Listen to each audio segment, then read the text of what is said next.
the Wheatfield. Listen, my Wheatfield this week is a little bit different. I'm out in the desert in Utah. Here is some footage from the desert. I call it the desert because can you believe when we landed, it was 115 degrees with the high of 117. It's like this crazy heat wave, and our plane couldn't even land. It couldn't even take off because it was too hot to land here out in Utah. Crazy. So my Wheatfield's pretty hot this week, but I'm on a biking trip with some friends.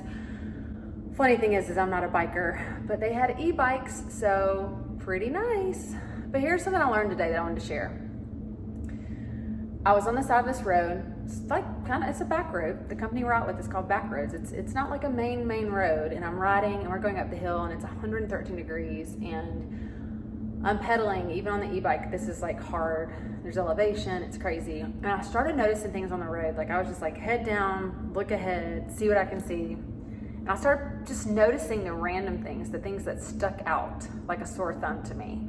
Things like a house key was just in the random shoulder of the road we were riding on. So there were rocks and sticks and, like nature stuff. And then just this house key. And I was like, how'd that house key get there? And it made me start looking for all the random things I could see. Then I passed, let's see, an airhead wrapper. That was one of them. I passed a really cool random sunflower. One tiny baby sunflower on the side of the shoulder, like ready to greet me. A watermelon. There was a baby watermelon that had the vine was out on the shoulder of the road. There was no other watermelons around it, but a baby watermelon connected to a vine. That was pretty cool. The most random one was like a silver milk frother for like your coffee, like a silver frother. How in the world did it get on the shoulder of the road? Anyway, it helped me pass the time. We did 16 miles in the heat, but I started thinking like, those things were so different and they did not belong on the side of that shoulder, right? And I think sometimes as believers, we forget, we feel different. We don't blend in with what's around us.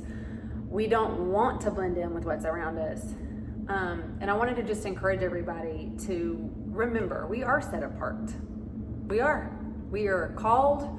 I've got verses I'm about to share with us, but we're set apart and it's okay to be different. It is actually, I think we're called to do that, to not run in the world like the rest of the world, not in the direction it's going. It's okay to be that random milk frother on the side of the road in a conversation you're having with somebody when everyone else is the rocks and the sticks that are supposed to be there. We're not. And let's just don't be different for the sake of being different. Let's bring salt and let's bring light to this hurting world. But just wanted to encourage everybody, it's okay to stick out like a sore thumb. It's okay to be different. We're called to be different. We're called to help lead people in a direction that I believe the world isn't going down. It's okay to feel like you don't fit in. There's plenty of believers out there that feel like watching things going on like, oh my God, am I the crazy one?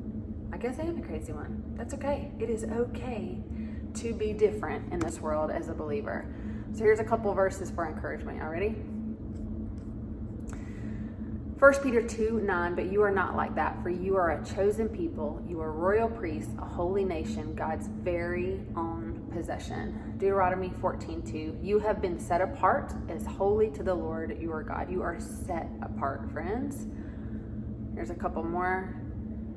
The spirit that lives in you is greater than the spirit that lives in the world.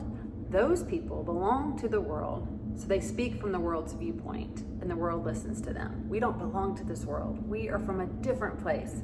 It's okay to be different. It's okay to be that frother on the side of the road. Here's one more. 2 Corinthians 6:17. Therefore, come out from among unbelievers and separate yourselves from them. Last one. I love this one. Romans 12:2. Do not conform to the pattern of this world, but be transformed by the renewing of your mind. Then you will be able to test and approve what God's will is, his good, pleasing, and perfect will. Do not conform to the pattern of this world. It's okay to be different. It's okay to stand out, not for the sake of just standing out, but for the sake of pointing all of those around us to the direction of the Lord, not the direction of the world. All right. I hope you all have a great rest of the day, week. I might see you next week. I might not. I might be recovering from this trip. Either way, don't miss the wheat. I'm not missing it out here. I'm gonna find some in the desert.